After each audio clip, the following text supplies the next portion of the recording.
નમસ્કાર બાળ મિત્રો, વાર્તા વિશ્વમાં આપનું સ્વાગત છે. આજે આપણે ખાલી પ્રાણીઓની નહીં ને ખાલી માણસની નહીં એવી સહજીવનની વાત કરશું.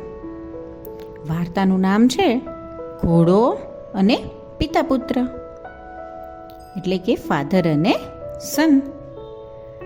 પિતા પુત્ર એક ઘોડો લઈને બહાર ગામ જઈ રહ્યા હતા. બાપ ઘોડા પર બેઠો હતો અને પુત્ર ચાલતો હતો. જે ગામમાં થઈને તેઓ જતા હતા ત્યાં લોકોએ કહ્યું કે બાપ કેટલો સ્વાર્થી છે, પોતે ઘોડા પર બેઠો છે ને નાના છોકરાને ચલાવે છે.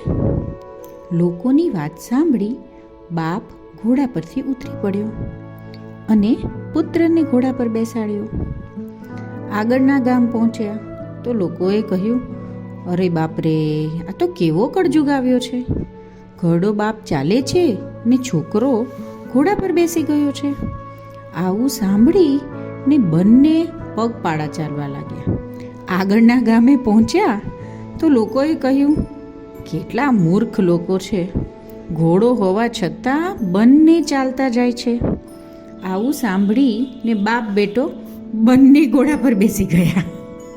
બોલો, લોકોની વાતો સાંભળી ને આપણે આપણી બુદ્ધિ નહીં વાપરવાની. ચલો વાર્તા આગળ સાંભળીએ. બંનેને બેઠેલા જોઈ આગળના ગામના લોકોએ કહ્યું કે બાપરે, કેવા નિર્દય કસાઈ જેવા લોકો છે.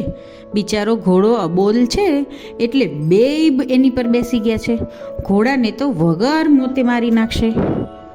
અરે રે, આમ બધાની જુદી જુદી વાતો સાંભળી પિતા પુત્રએ વિચાર્યું કે આ દુનિયા ખૂબ જ વિચિત્ર છે.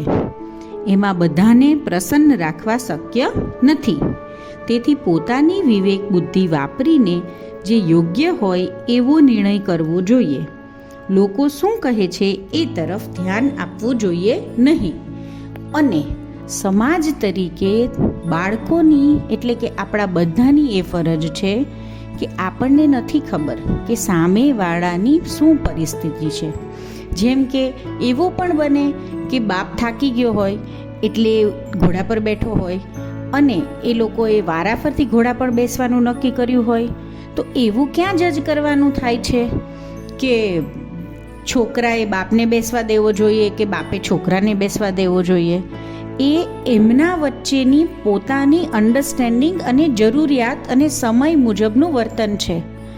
તો તમને જે ચિત્ર દેખાય છે એ જોઈને કોઈને જજ કરવા નહીં, કેમ કે જેનો પગ ખાસડામાં હોય એને જ ખબર પડે કે કેવું છે ખાસડું.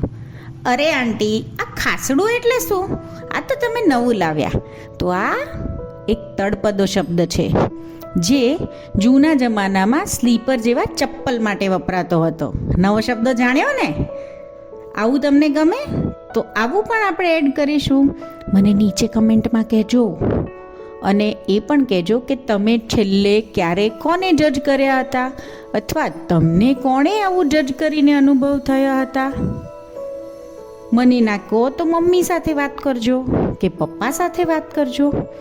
અને હા, એક વાત પૂછું, તમારા કયા ફ્રેન્ડની વાત સાંભળીને તમે તમારું કાંઈક ડિસિઝન ચેન્જ કર્યું છે? કર્યું તું ને? છેલ્લે કયું કર્યું તું? બોલો.